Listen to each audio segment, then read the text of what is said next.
Your Coca-Cola bottler presents Claudia, based on the famous play and novels by Rose Franken. Brought to you transcribed Monday through Friday by your friendly neighbor who bottles Coca-Cola. Relax, and while you're listening, refresh yourself. Have a Coke. And now, Claudia. Miss Warren says Matthew be down to the barn. Now, look here, you two young people. When you get with Matthew, let me handle the talking. Mr. Tucker, I bow to your superior knowledge of cows. Now, we ain't going to mention cows. But cows, Mr. Tucker, is why we're here. Yes, what would you suggest that we talk about? The weather? Weather? Yeah, weather's always pretty safe to talk about in the trade. Can't buy the weather, and another fella can't sell it to you. Perfectly safe. In chess, you might call talking about the weather an opening gambit. Well, if we want to buy a cow, I don't see why we don't just come right out with it. That'd be the honest thing to do. What's honesty got to do with buying a cow? Well, I hope it's got no little to do with buying this one. Look here. I suppose you two would just go right in on Matt Warren and say, Mr. Warren, we want to buy a cow. But that is what we want. You'd never buy one. That would put all the wanting onto one side. What you got to do is make Warren want to sell you a cow. And the more he wants, the more reluctant you'll be. It seems so complicated. Of course it's complicated. What fun would it be if it wasn't complicated? Look here, Mr. Naughton, you be a right-knowing sort of feller. No, thank you, Mr. Tucker. Well, learn your wife something about Yankee trading. It's man's business anyhow. Women ain't no good at it. But Jared Tucker's good at it. Ain't nobody no better at trading than Jared Tucker. Let the old man run the show, darling. Howdy, Matt Warren. Jared Tucker here. David Naughton here, too. David Naughton's wife here, too. Howdy, folks. Just finished milking and be right with you. We was just passing along by the road, and I says to the Naughtons, I says, Matt Warren's probably milking. It being milking times. How's we mosey over and say howdy? Howdy. Howdy. Howdy. Howdy. I was just saying to the Naughtons, looks like we might get some weather. The weather, like the poor, is always with us. Yeah, we might. There's ring around the moon on the last full. Too much rain when we didn't need it, and then not enough when we did. In a normal year, we'd had a fine cutting a rowing. This year, 'twas so measly, 'twasn't worth wetting the side of the handle. What's rowing? Last cutting. Full of nutrient is. Just chock full of protein. Cows go to it like bees to honey. Mind how he was the first to talk about cows? What'd you say, Jerry? I says like bees to honey, like bees to honey. That's right. Feed round to milking cows, and they give down milk by the pailful. Speaking of cows, like you just was, Matthew, how many you got now? 15. 15 cows. Whew. Sight of cows, yes, sir, sight of cows. It's a wonderful sight of cows, Mr. Warren, all standing in a row like cows. You start praising them, and Matthew will have them priced out of all reason. I'm right sorry, Matthew, right sorry that you're feed short this year. Short for all of us. Look here, Mr. Warren, I've got got the same idea, too. Yes, sir, same idea. Times come hard. We got to cut our suit the measure of our cloth, yep. You got enough hay for 14 cows, then you keep 14 and sell one. You got something in mind, Jared? Oh, nary thing.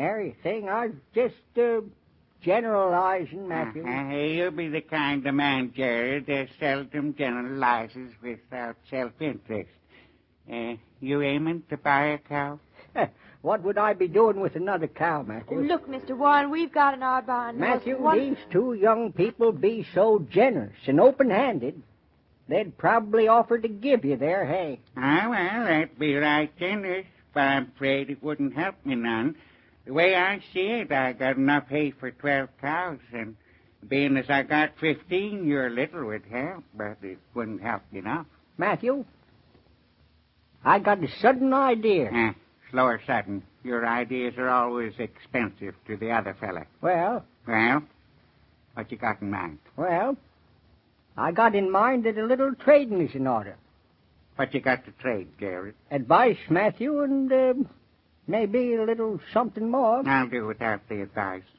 What's the something more? The advice you'll get for free. I was afraid of that. Miss Naughton, you got a young'un over to your place? Bobby, yes.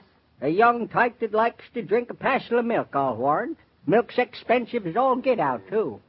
More'n that, in the country, a kid ought to sort of get to know the cow as feeds him. Well, I don't think Bobby's old enough to... He'll be old enough soon enough.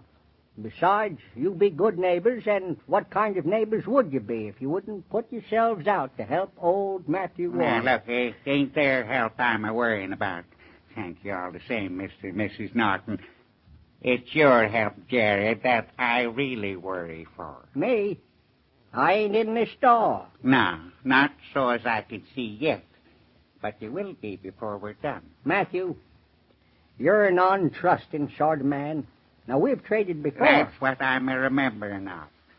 Now, let's say, just for the sake of argument, mind you, that I might do some selling the cows. Just for the sake of argument, let's say. Hypothetically, Mr. Naughton, if you was interested in cows, how many cows would you be interested in? Well, we thought... We were thinking of just one cow. Just one?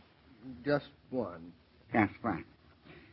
Jerry, your idea's no good. The Naughtons buy one cow, I got 14, and food for 12. Now, we've got to have a better solution than that, Jerry. I'm thinking,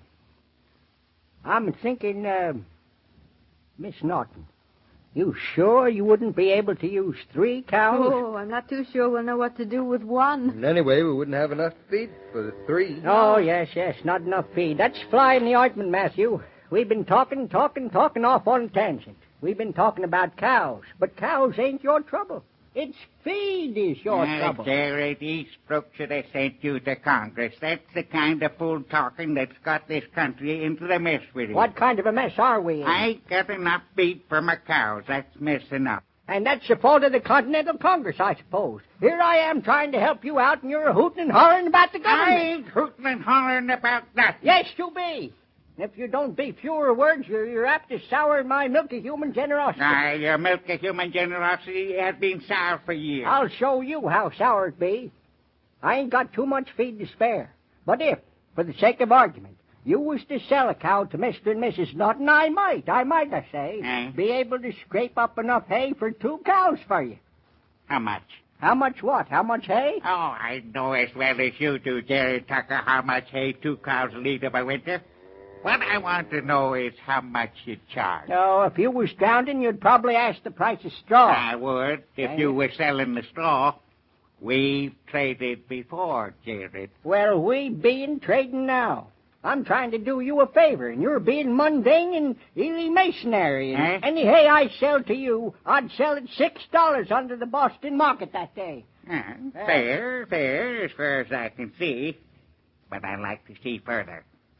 In your barn or mine? You're not trading with a child, Matt.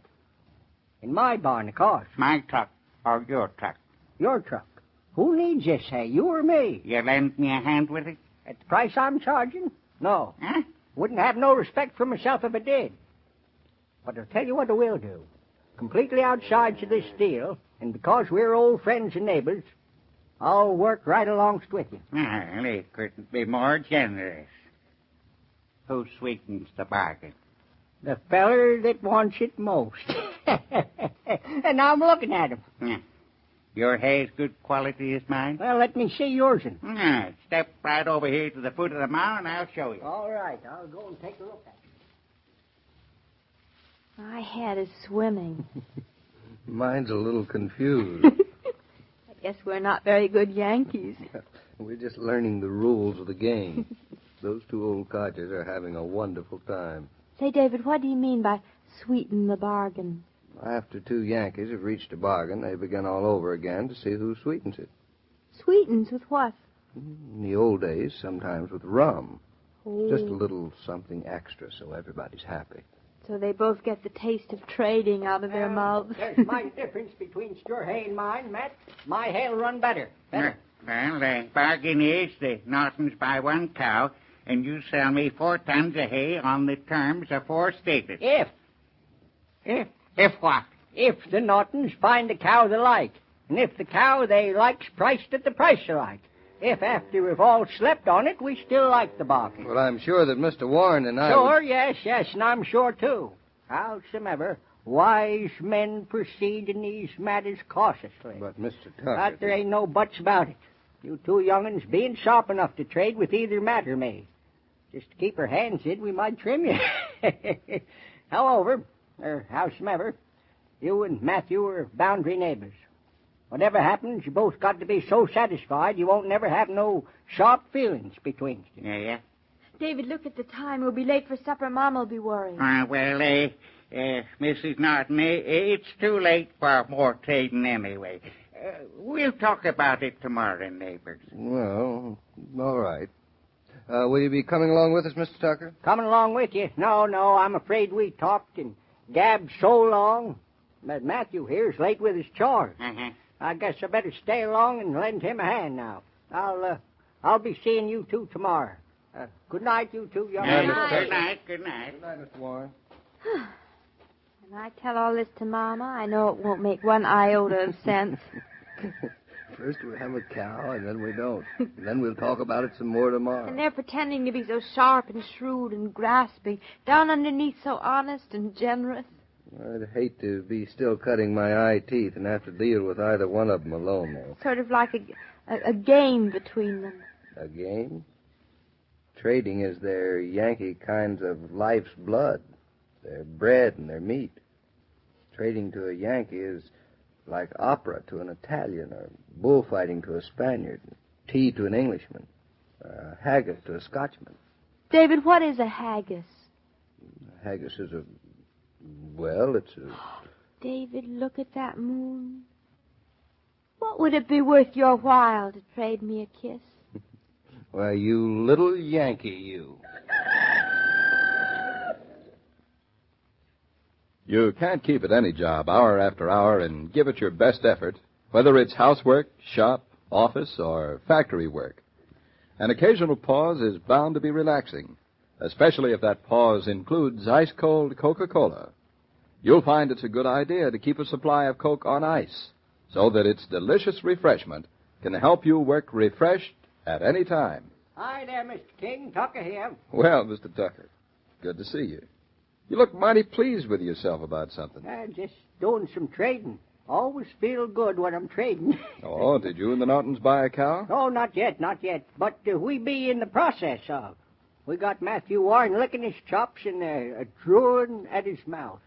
What's the next step in the process? Well, we just let him dangle for a day, and then when he's mite over-eager, we'll go to trading. Well, watch out you're not a mite over-eager yourself. Me? I was trading when Matthew was in short breeches. Just tag along tomorrow and you'll see some cow trading. You're just a plain trader at heart, aren't you, Jared? Plain trader? God dang it, son, I'm a fancy trader. Well, I wouldn't miss it tomorrow for the world. See you then, Jared. As I was about to say, every day, Monday through Friday, Claudia comes to you transcribed with the best wishes of your friendly neighbor who bottles Coca-Cola. So listen again tomorrow at the same time.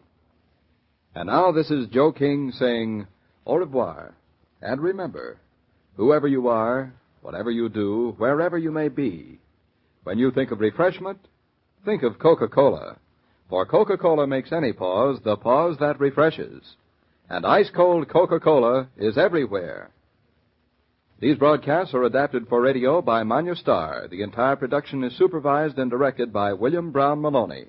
And now, here's a word from your friendly neighbor who bottles Coca-Cola.